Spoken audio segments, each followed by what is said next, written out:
مقدمه شیعیگری.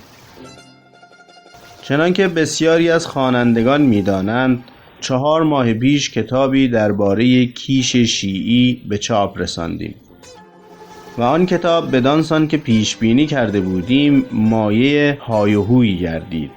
بدخواهان به جای آن که به ایرادها و پرسش‌های ما پاسخی دهند یا اگر پاسخی نمی‌دارند از عمیق پژوهی برآمده گفته‌های ما را بپذیرند، به های هوی برخاستند. دولت بهانه پیدا کرده کتاب را بازداشت و داستان را جرمی پنداشته. به دادسرا فرستاد تا پرونده‌ای پدید آید و در دادگاه کیفری داوری شود. ما از این پیش آمد اندوه نخوردیم، زیرا های و هوی شوند آن شد که کسان بسیاری که از کوشش‌های ما آگاهی نمی داشتند آگاهی یافتند و کتاب ما را جسته و یافته و هوشیارانه به خواندن پرداختند. دشمنان ما با بدیهای خود به ما یاری کردند. از آن سو که دوست می داریم همه سخنان ما به داوری گزارده شود، ما خود خواهان همان می باشیم. برای شناخته شدن راست از کج و استوار از سست، یگانه راه داوری می باشد. ولی جای پرسش است داوران این کار چه کسانی شایند بود؟ رسیدگی از روی چه قانونی تواند بود؟ آیا 3 تن یا 5 تن دادرس از کارکنان وزارت دادگستری شاینده این داوری می باشند؟ آیا در قانونهای ایران چیزی که راست یا کج بودن گفته‌های ما را نشان دهد توانند یافت؟ بی گفتگوست که دادرسان وزارت دادگستری شاینده چنان داوری نمی باشند و در قانونهای ایران نیز چیزی که دستاویز آن داوری باشد یافته نمی شود. آنچه ما می دانیم این داوری از 2 راه توانستی بود. یکی آنکه دولت چون از چاپ شدن چنین کتابی آگاه گردید نشستی از ملایان برپا گرداند و از آنان پاسخ خواهد. اگر دولتی نیکخواه و دلسوز بودی این کار کردی، زیرا آن کتاب درباره گرفتاری‌های ایران است و یک رشته سخنانی از ارجدارترین گفته‌ها به میان آورده شده. آن کتاب در این زمینه است که مردم ایران نافهمیده و نادانسته گرفتار یک رشته گمراهی‌های بسیار زیانمندی گردیده‌اند و تا این گمراهی‌ها هست حال توده بهتر از این نخواهد بود.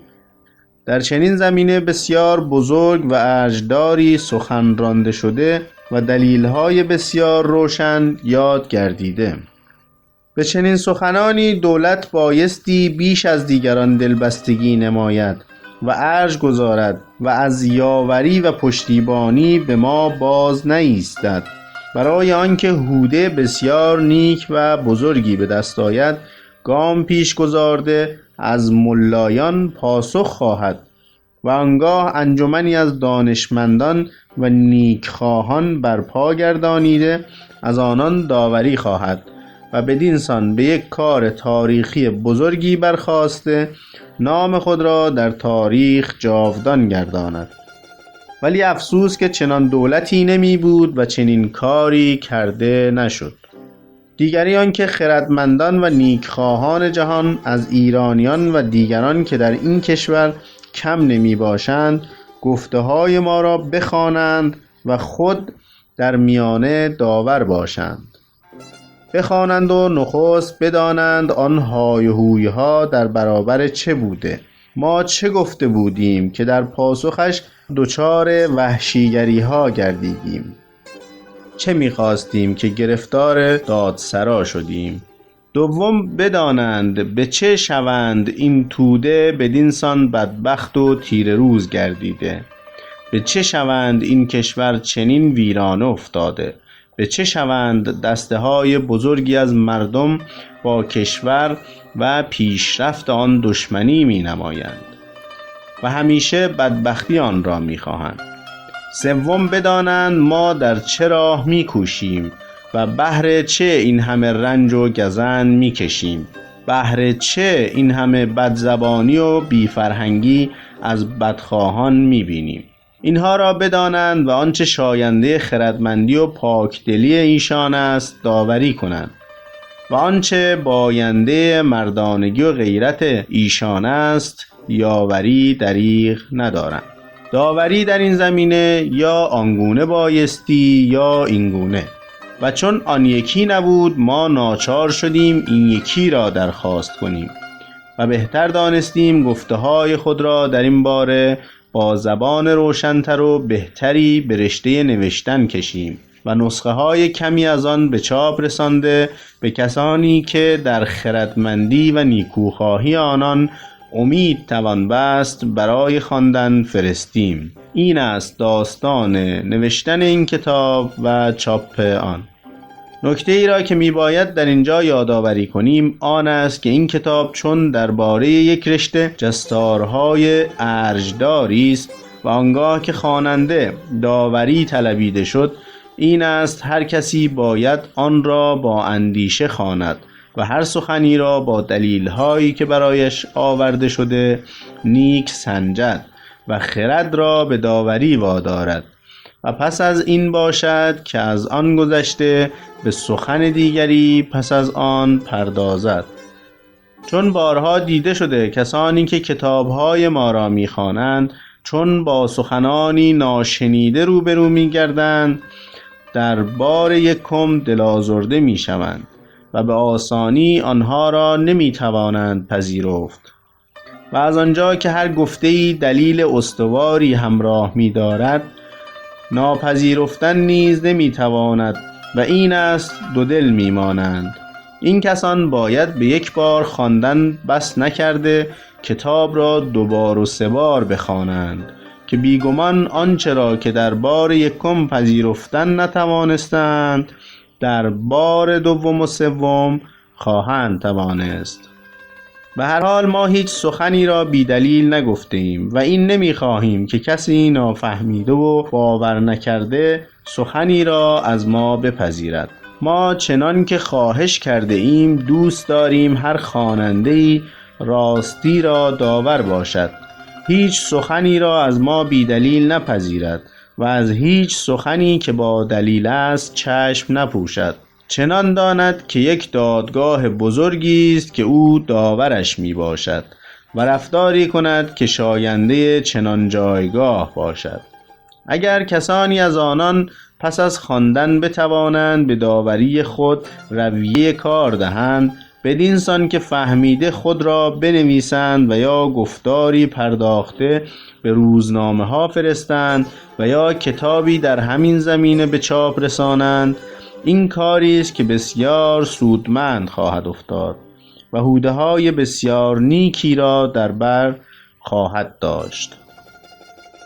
احمد کسروی، تهران 1323.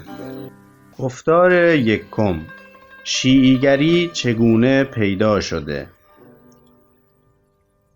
شیعیگری تاریخچه بسیار درازی می دارد، بلکه خود تاریخی می باشد، ولی ما در اینجا آن را به کوتاهی یاد خواهیم کرد. شیعیگری به این معنی که خواست ماست از زمان بنی امیه آغاز یافته، چون معاویه به دستاویز کشته شدن عثمان با امام علی ابن ابی طالب به جنگ برخاست و پس از مرگ او خلافت را با زور و نیرنگ به دست آورده در خاندان خود ارثی گردانید.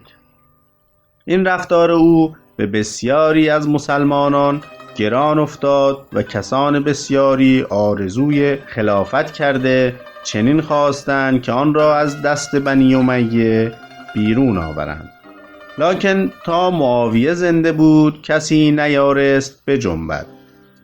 پس از مرگ او حسین ابن علی به کوشش برخاست، ولی از ناپایداری پیروانش کاری از پیش نبرد و بدین سان همگی می دانند کشته گردید.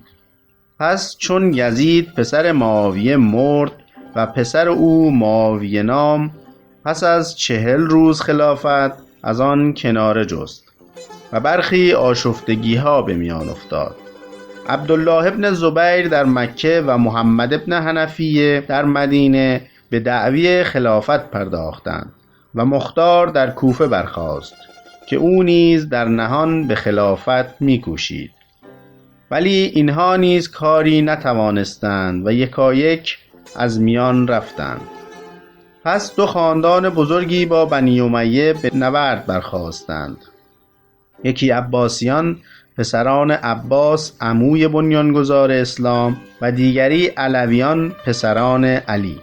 عباسیان بنیاد کار خود را به زمین چینی نهاده، چون ناخرسندی ایرانیان را از بنی امیه می دانستند و از آمادگی آنان به شورش آگاه می بودند، نمایندگانی به ایران فرستادند که در اینجا به کوشش‌هایی پردازند و دسته‌هایی از پیروان پدید آورند.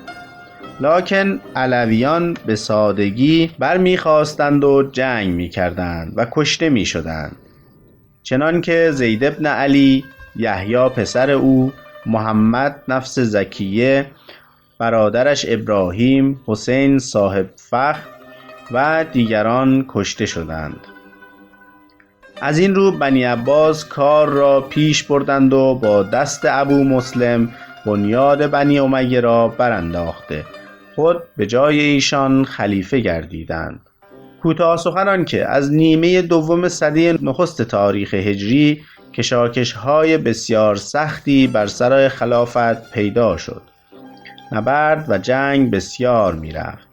آرزومندان خلافت از هیچ گونه کوشش در راه آرزو باز نمی ایستادند. خونها از هم می ریختند، خاندانها برمی انداختند، دروغ و نیرنگ به کار می بردند. در این کشاکش ها پیروان علویان شیعه نامیده می شدند که به همان معنی پیروان می باشد. شیعیگری از همانجا آغاز گردیده.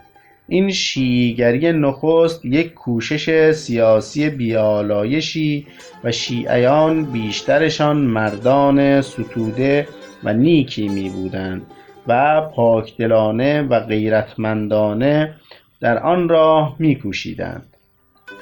چه بی گفتگوست که علویان به خلافت بهتر و سزنده تر می بودند. در میان اینان مردان پاک و پارسا بیشتر یافته می شدی، به ویژه در برابر بنی امیه که بیشترشان مردان ناپاک بودند.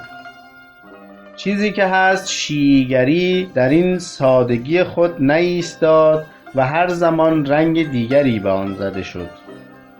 از همان زمانهای پیش یک دسته به تندروی برخاسته چنین گفتند که در زمان ابوبکر و عمر و عثمان نیز علی به خلافت سزنده تر بود و آن سه تن ستم کرده اند که به جلو افتادند.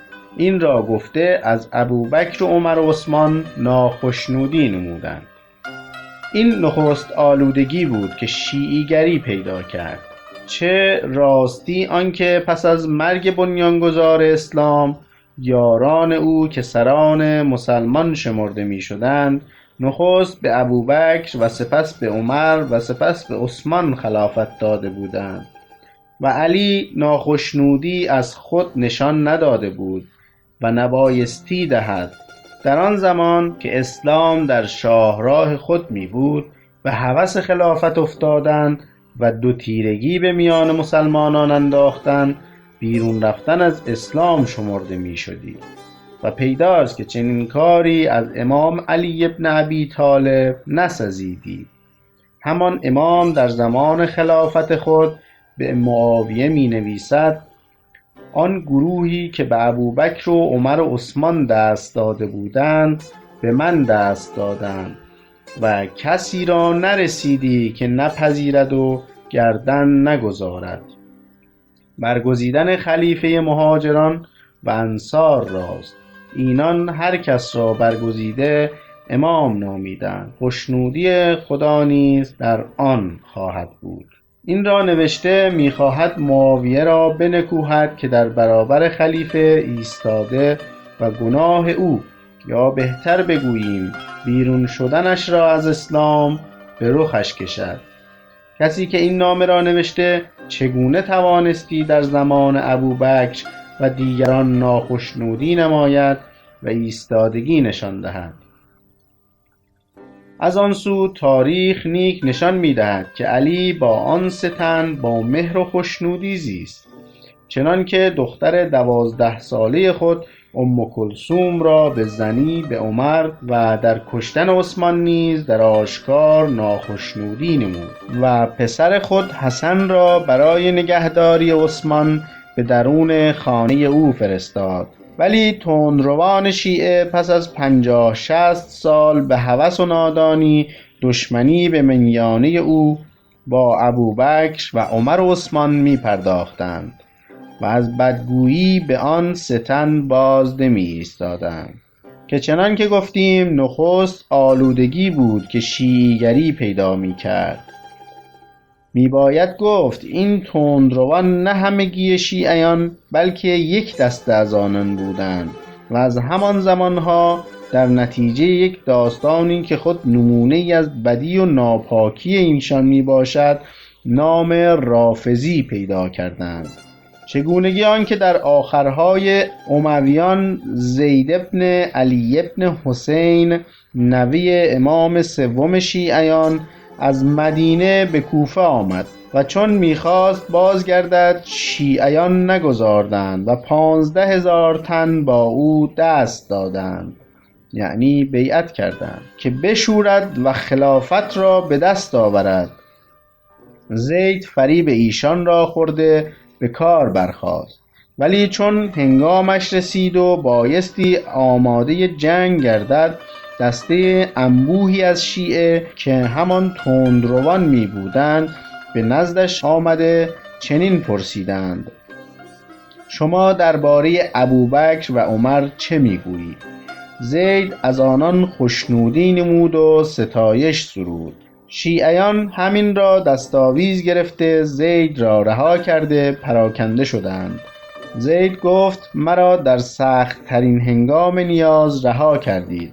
از اینجا آن دسته رافضه رها کنندگان نامیده شدند و به شوند این نامردی آنان بود که زید کاری را پیش نبرده کشته گردید. چنان که گفتیم عباسیان در ایران دسته ها پدید می آوردند و زمینه می چیدند و سرانجام با دست ابو مسلم خلافت را به چنگ آوردند.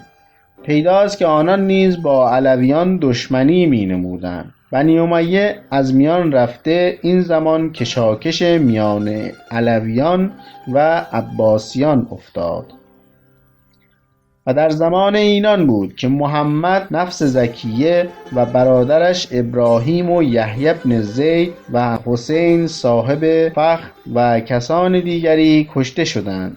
اینان چون با شمشیر برمیخواستند ناچار زود از میان میرفتند.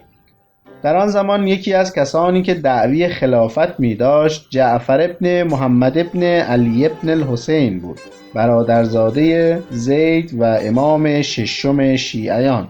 این مرد که پیروانی می داشت یک راه نوین دیگری پیش گرفته چنین می گفت: خلیفه باید از نزد خدا برگزیده شود و کسی که از نزد خدا برگزیده شده خلیفه است، چه توانا باشد و سررشته کارها را به دست گیرد و چه توانا نباشد و در خانه نشیند.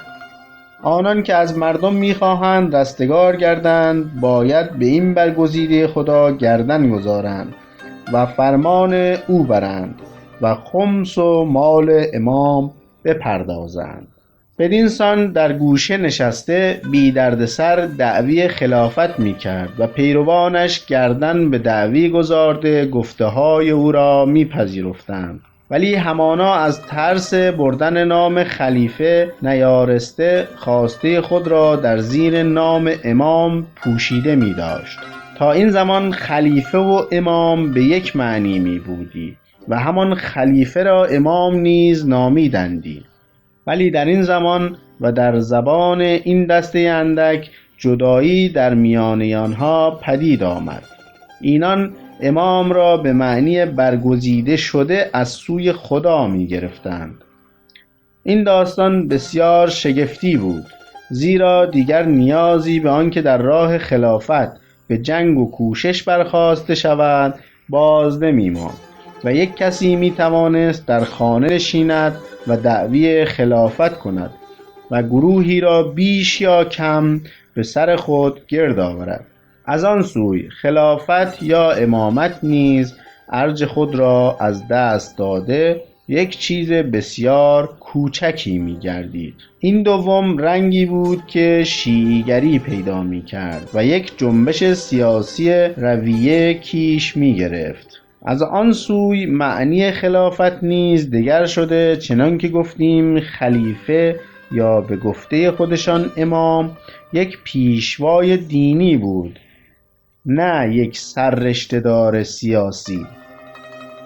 پیروان این امام که همان تندروان یا رافضیان می بودند میدان پیدا کرده و در تندروی گام بزرگ دیگری برداشته چنین می گفتند: امام علی ابن ابی طالب از سوی خدا برای جانشینی پیغمبر برگزیده شده و پیغمبر او را جانشین گردانیده بود. ابوبکر و عمر با زور او را به کنار زدند و با زور او را واداشتند که به خلافت ابوبکر گردن گذارد. بدین دستاویز زبان نفرین و بدگویی به ابوبکر و عمر و عثمان و بسیاری از یاران پیغمبر می گشادند. به دروغ بافی گستاخ گردیده می گفتند عمر چون رفتی علی را بکشد و بیاورد که او را به ابوبکر بیعت کند، دختر پیغمبر در را نمی گشاد. عمر او را میانه لنگه در و دیوار گذاشت و او محسن نام بچه ای را سقط کرد و از همین گزند بود که از جهان درگذشت. از این گونه داستانها که تاریخ آگاهی نمی داشت بسیار می گفتند. چون بنیاد کار را به گزافگویی و تندروی گذارده بودند، رفته رفته از این اندازه هم گذشتند و این زمان سخنان دیگری به میان آوردند: هر که بمیرد و امام زمان خود را نشناسد بیدین مرده است. خدا ما را از آب و گل والاتری آفریده و شیعیان ما را از بازمانده آن آب و گل پدید آورده. خدا دوستی و پیروی ما را به زمینها نشاندند. آنها که پذیرفتند بارده شدند و آنها که نپذیرفتند شوره‌زار گردیدند. به کوهها نشان داد، آنها که پذیرفتند بلند شدند و آنها که نپذیرفتند پست شدند. به آبها نشان داد، آنها که پذیرفتند شیرین شدند و آنها که نپذیرفتند شور گردیدند. کارهای شما هر روزه به ما نشان داده می شود که اگر نیکو کرده اید شاد باشید و اگر بد کرده اید اندوهناک گردید. معنی قرآن را جز ما کسی نداند، همه باید از ما بپرسند. از این گونه سخنان بسیار است که جز لاف زدن و گزافه گفتن شمرده نشود و گویندش بیگمان بیدین و خدا ناشناس می بوده و ما نمی دانیم اینها را که گفته است و یا راست است و یا دروغ و ساخته می باشد. بدین سان یک راه جدای دیگری در اسلام پیدا شده و گروهی خود را از مسلمانان جدا گردانیدند. اینان دشمنی سخت با دسته های دیگر نشان می دادند و پسران اسلام از ابوبکر و عمر و دیگران را نفرین و دشنام دریغ نمی گفتند. در پندار اینان دیگران همگی بیدین می بودند و تنها این دسته از شیعیان دین می داشتند. دیگران همگی به دوزخ خواستندی رفت و تنها اینان در بهشت خواستندی بود. خود را فرقه ناجیه نامیده، دیگران را همگی گمراه و تباه می شمردند. چیزی که هست با این کینه‌جویی و پافشاری با دستور پیشوایانشان باورها و سهشهای خود را پوشیده داشته با تقیه راه می رفتند. جعفر ابن محمد که ما او را بنیانگذار این کیش می شناسیم، پسر خود اسماعیل را به جانشینی نامزد گردانیده بود، ولی اسماعیل پیش از وی مرد و این مرگ او داستانی پیدا کرد که خواهیم نوشت و این بود: پس از وی پسر دیگرش موسی کاظم جانشین گردید. در زمان این امام خلیفه عباسی بدگمان گردیده او را از مدینه به بغداد آورد و 27 سال در زندان نگه داشت تا درگذشت. پس از وی پسرش علی الرضا جانشین می بود و این همان است که مأمون به ولیعهدیش برگزید و به خراسانش خواست و این خود پرسشی است که کسی که خود را از سوی خدا برگزیده برای خلافت می شناخت و خلیفه عباسی را جائز و غاصب می دانست چگونه ولیعهد او را پذیرفت. پس از وی پسرش محمد النقی که دختر مأمون را نیز گرفته بود امام شد. پس از وی پسرش علی النقی جانشین گردید. پس از وی پسرش حسن العسکری که به شمارش خود شیعیان امام 11 می بود جایش را گرفت. ولی چون این نیز مرد یک داستان شگفت‌تری در تاریخچه شیعیگری رخ داد و شیعیگری بار دیگر رنگی به خود گرفت. چگونگی آنکه این امام 11 را فرزندی شناخته نشده بود. از این رو چون مرد به میان پیروانش پراکندگی افتاد. یک دسته گفتند امامت پایان پذیرفت، یک دسته برادر او جعفر را که شیعیان جعفر کذاب مینامند به امامی پذیرفتند. یک دسته هم چنین گفتند آن امام را پسری 5 ساله است که در سرداب نهان می باشد و امام اوست. سردسته اینان و گوینده این سخن عثمان ابن سعید نامی بود که خود را باب یا در امام نامید. آن امام مرا میانه خود و مردم میانجی گردانیده. شما هر سخنی می دارید به من بگویید و هر پولی می دهید به من دهید و گاهی نیز پیغامهایی از سوی آن امام ناپیدا به مردم می رسانید. دوباره می گویم داستان بسیار شگفتی می بودی. آن بچه‌ای که اینان می گفتند کسی ندیده و از بودنش آگاه نشده بود و این نپذیرفتنی است که کسی را فرزندی باشد و هیچ کس نداند. آنگاه امام چرا رو می پوشید؟ چرا از سرداب بیرون نمی آمد؟ اگر پیشواست باید در میان مردم باشد و آنان را راه برد. نهفتگی بهر چه می بود؟ لکن در شیعیگری دلیل خواستن و یا چیزی را به داوری خرد سپاردن از نخست نبوده و همکنون هم نبایستی می بود. آنگاه شیعیان با آن پافشاری که در کیش خود می داشتند و با آن دوری که از مسلمانان یا سنیان پیدا کرده بودند این نشدنی بود که از راه خود بازگردند و ناچار می بودند که هرچه پیش می آید بپذیرند و گردن گذارند.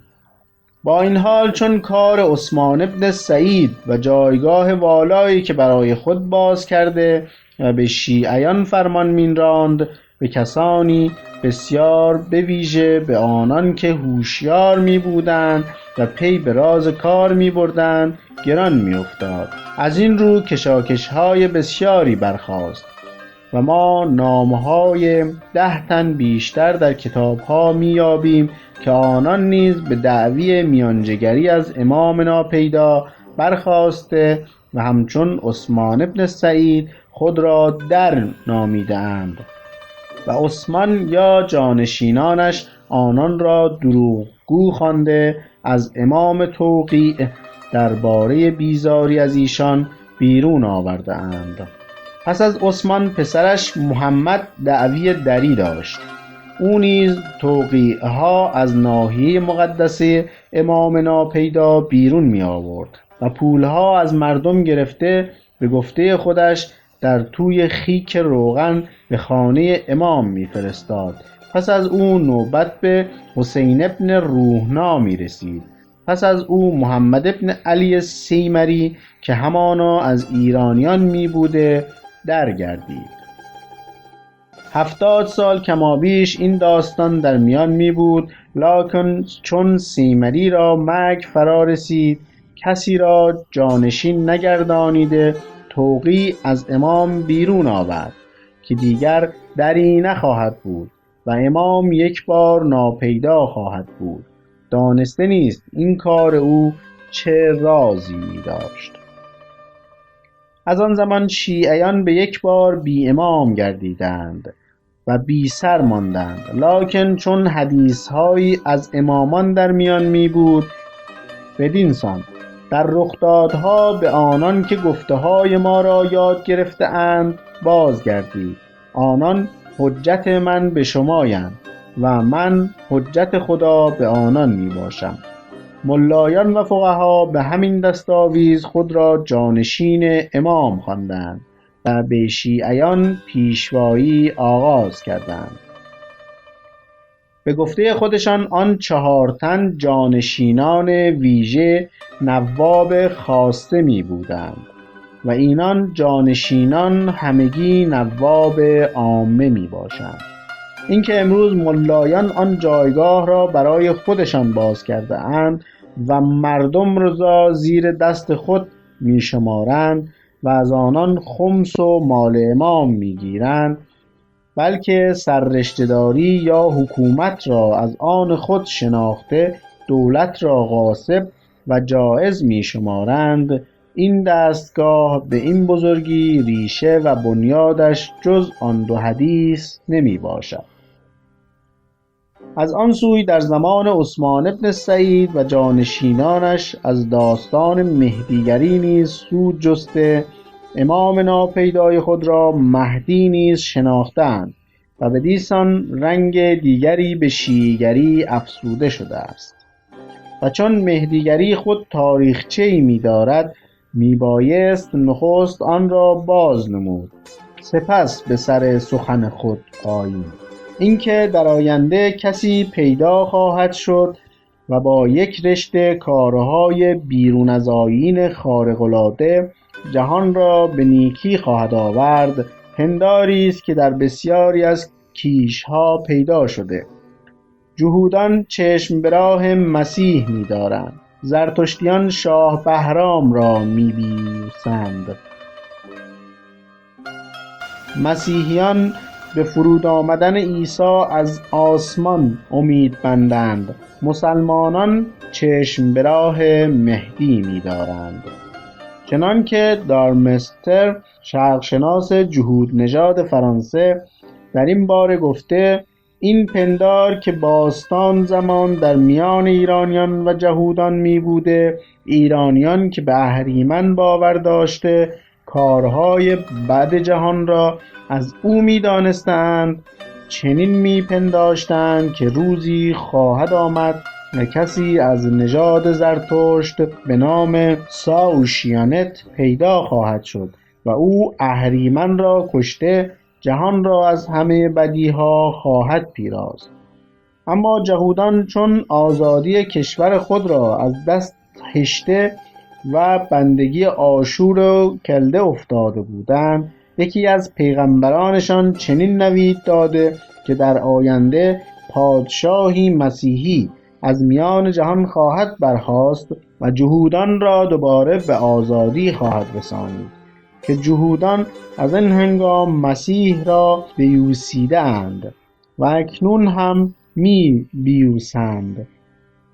این پندارها در میان جهودان و ایرانیان می بوده و هرچه زمان بیشتر می گذشته در دلها بیشتر ریشه می دوانیده و در اندیشه ها فارج و بزرگی می افزود.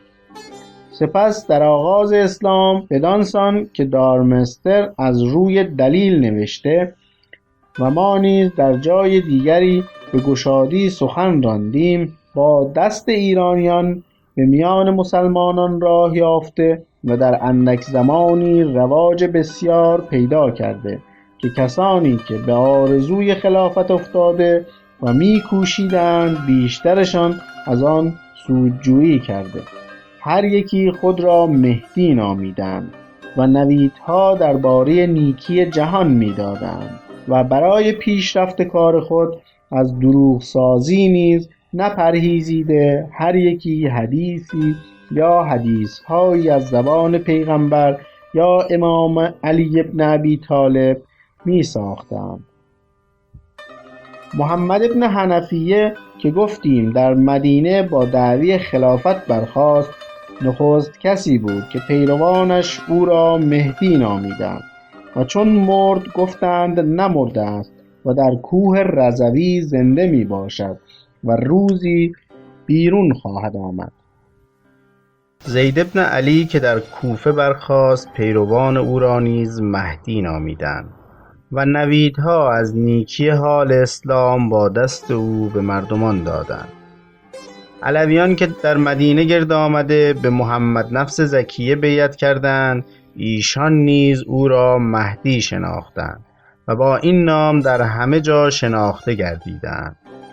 عباسیان که گفتیم نمایندگان به خراسان فرستاده زمینه بزرگی برای خود میچیدند، اینان نیز از مهدیگری به سودجویی پرداختند و خیزش خود را همان پیدایش مهدی وانمودند. بدینسان نام مهدی از سده نخست اسلام در میان می بوده.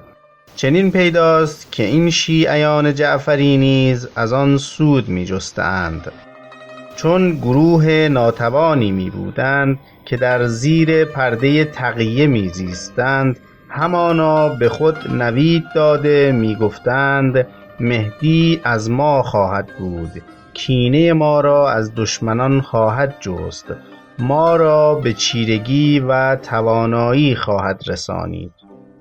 این شعر را در کتابها به نام همان جعفر نوشته اند.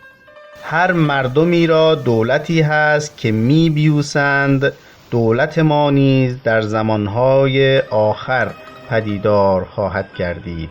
سپس که داستان امام ناپیدا پیش آمد و ناچار شدند که چشم به راهش دارند، همان را مهدی نیز گردانیده این بار به سودجویی درستی از آن افسانه پرداختند. اگر دیگران یک حدیث ساختندی، اینها 100 حدیث ساخته بنیاد پندار خود را بسیار استوار گردانیدند. چیزی که هست اینان به مهدیگری نیز رنگ‌هایی افزوده به سخنان شگفتی برخاستند. پیش از مهدی دجالی پدید خواهد گردید. روز پیدایش مهدی آفتاب بازگشته از سوی مغرب خواهد درآمد. یاران امام که 313 تن بوده از شهرهای شیعه نشین آن روزی، از طالقان و قم، سبزوار و کاشان و مانند اینها خواهند برخاست. با طی الارض خود را به مکه خواهند رسانید. امام شمشیر کشیده یا لسارات الحسین گفته به گرفتن خون حسین خواهد پرداخت. هرچه بنی امیه و بنی عباس است خواهد کشت. چندان خواهد کشت که پیرامون کعبه دریای خون گردد. مردم خواهند گفت در خونریزی اندازه نمی شناسد. در پاسخ ایشان امام به منبر رفته با چشمهای اشک‌آلود لنگ کفش پاره خونالودی را که لنگ کفش علی اکبر است به دست گرفته خواهد گفت من اگر همه جهان را بکشم کیفر این کفش نخواهد بود. از این گونه سخنان چندان است که اگر بنویسم باید همچون مجلسی و دیگران یک کتاب جداگانه پردازم. این است تاریخچه پیدایش کیش شیعی. کیش شیعی که امروز هست. بدین سان از سده دوم هجری پیدایش یافته و در بغداد، دیگر شهرهای عراق و همچنین در برخی از شهرهای ایران پیروانی داشته، چون بنیاد آن را گزافه و پندار گذارده شده بود. هرچه زمان می‌گذشته چیزها به آن افزوده می‌شد. امامان دانش‌های گذشته و آینده را می‌دانستند، زبان چارپایان و مرغان را می‌شناختند، از ناپیدا آگاهی می‌بودند، رشته کارهای جهان را در دست می‌داشتند. آرامش زمین و آسمان بسته به بودن یک امام است. روزی خوردن مردم به پاس هستی او می‌باشد. همچنین در دشمنی با 3 خلیفه و دیگر سران اسلام که پایه دیگری از آن کیش می باشد اندازه نشناخته، روز به روز پافشارتر می گردیدند. در قرآن هرچه ستایش هست از آن امامان خود دانسته و هرچه نکوهش هست درباره آن 3 خلیفه می شماردند. در این میان 2 چیز به پیشرفت این کیش می افزوده. یکی نام نیک امام علی ابن ابی طالب، دیگری داستان دلسوز کربلا. امام علی ابن ابی طالب مرد بزرگی می بوده و ستودگی های بسیار می داشته. شیعیان از نام نیک او سود جسته، چنین وامی نمودند که پیروان اویند. آن مرد بزرگ را بنیادگذار شیعیگری نشان داده و چنین می‌فهمانیدند که جدایی سنی از شیعی از زمان آن امام و بر سر خلیفه بودن او با ابوبکر و عمر آغاز یافته و این کشاکش‌ها و دشمنی‌ها به پاس او میباشد. از آن سوی درباره آن امام نیز به گزافه سرایی برخاسته او را هم از جایگاهش بیرون می بردند. پیغمبر گفته با دوستداری علی هیچ گناهی زیان نتواند رسانید. خدا گفته دوستداری علی دژ من است و هر که به دژ من درآید از خشم من ایمن خواهد بود. در این باره سخنانی هست که اگر نوشته شود کتاب بسیار بزرگی گردد. اما داستان دلسوز کربلا، این داستان از روزی که روی داد مایه خشم و افسوس بیشتر مسلمانان گردید و کسان بسیاری به خونخواهی برخاستند و خونها ریخته شد، ولی شیعیان جعفری از آن به بهره‌جویی سیاسی پرداخته با برپا کردن بزم‌های سوگواری یاد آن را تازه نگه داشتند و در این باره سخنان شگفتی به میان آوردند. هر کسی بگرید یا بگریاند و یا خود را گریان وانماید، بهشت برایش پایا باشد. بر سر خاک‌های امام علی ابن ابی طالب و حسین ابن علی و دیگران گنبدها افراشتند و آنها را زیارتگاه گردانیدند. به هر یکی زیارتنامه پدید آوردند. هر که حسین را در کربلا زیارت کند مانند کسی است که خدا را در عرش زیارت کرده. این گزافه‌گویی ها اگر هم از زمان جعفر ابن محمد و جانشینان او و از زبان آنان بوده، بیگمان چیزها به آن افزوده گردیده، بیگمان روز به روز در رویش و بالش می بوده. گذشته از اینها آن سبکباری که در شیعیگری از بایاهای سخت اسلام می بود و یکی شیعی از جهاد و نماز آدینه و مانند آنها آسوده می گردید و بلکه می توانست نمازی نخواند و روزه‌ای نگیرد و از هیچ بدی نپرهیزد و با رفتن به زیارت حسین و با گریستن به او همه گناهان خود را بیامرزاند. آن نویدهایی که درباره میانجگری امامان در روز رستاخیز و رفتن همه شیعیان به بهشت داده بود، آن برتری از گوهر و آفرینش که شیعیان درباره خود باور می داشتند و خود را از سرشت بهتر و پاکتری می پنداشتند، آن دستگاه جانشین امام و سررشته‌داری و فرمانروایی که ملایان شیعه برای خود ساخته بودند، هر یکی انگیزه دیگری برای کشاندن مردم ساده درون به سوی شیعیگری و پایداری آنان در این کیش می بوده.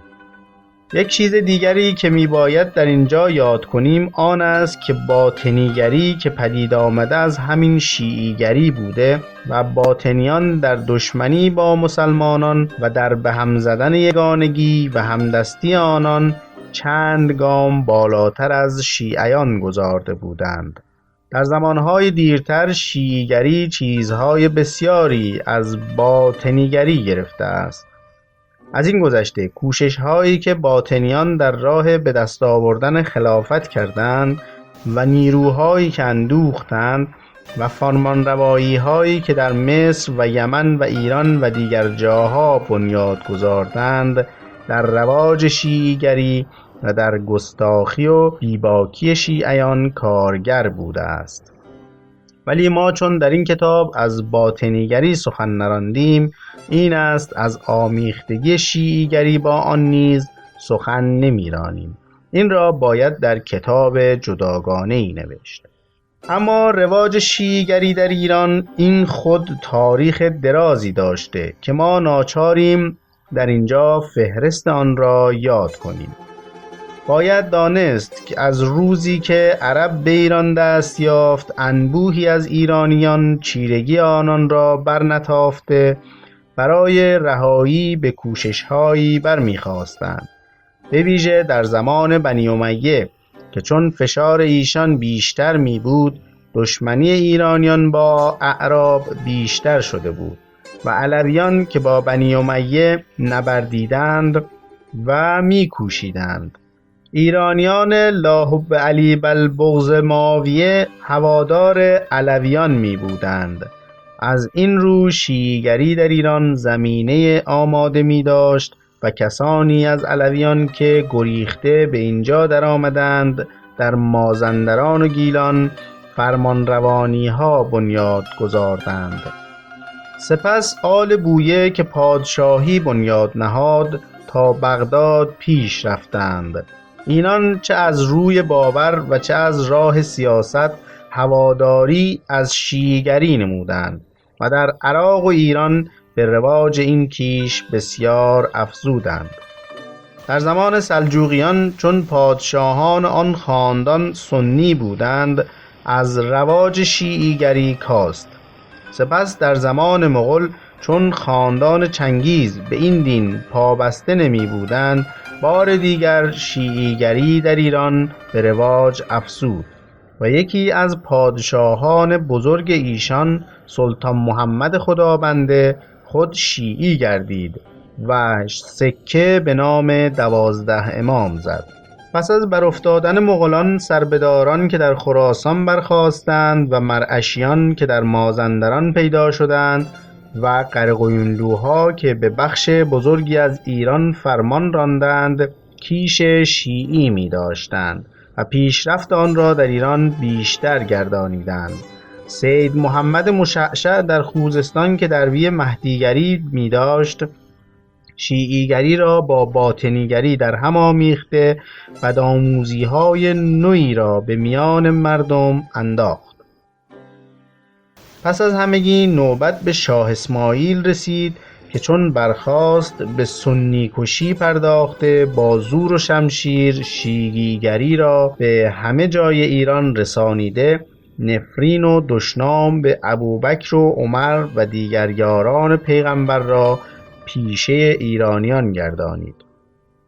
از این زمان شیعیگری کیش رسمی ایرانیان گردید و سیاست کیش و کشور به هم آمیخت. به ویژه که این رفتار اسماعیل و سنی کشی‌های او پادکاری پیدا کرده، سلطان سلیم پادشاه عثمانی هم در کشور خود به شیعی کشی برخاسته 40,000 تن را از بزرگ و کوچک و زن و مرد نابود گردانید.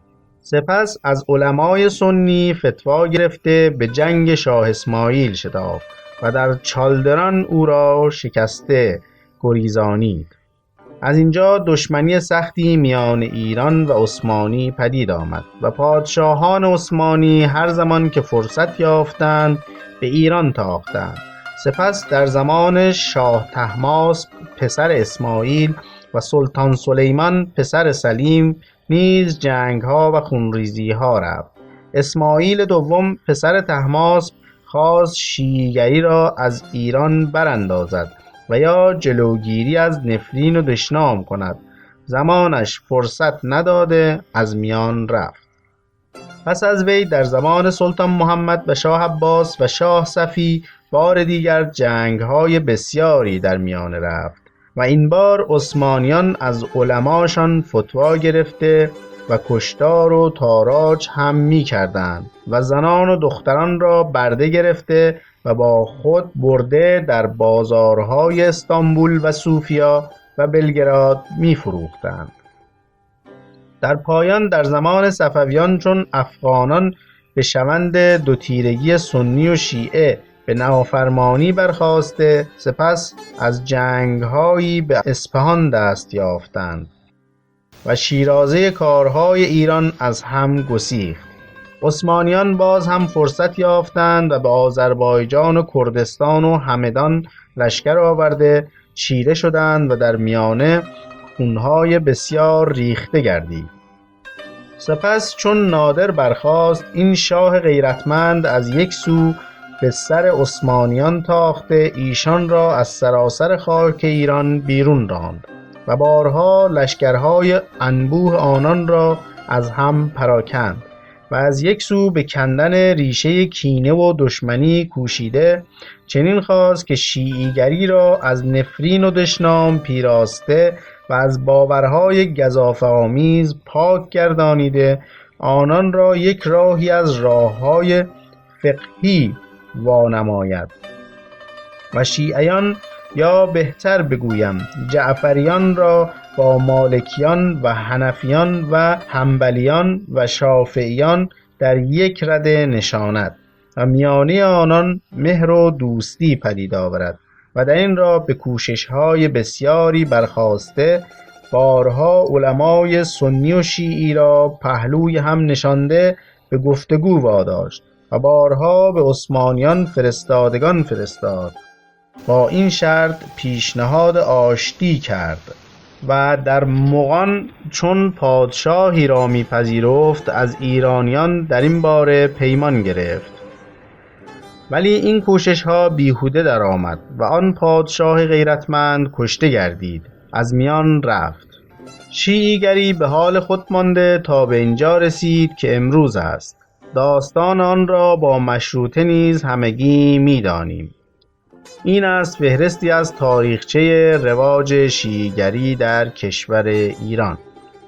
پایان گفتار یکم.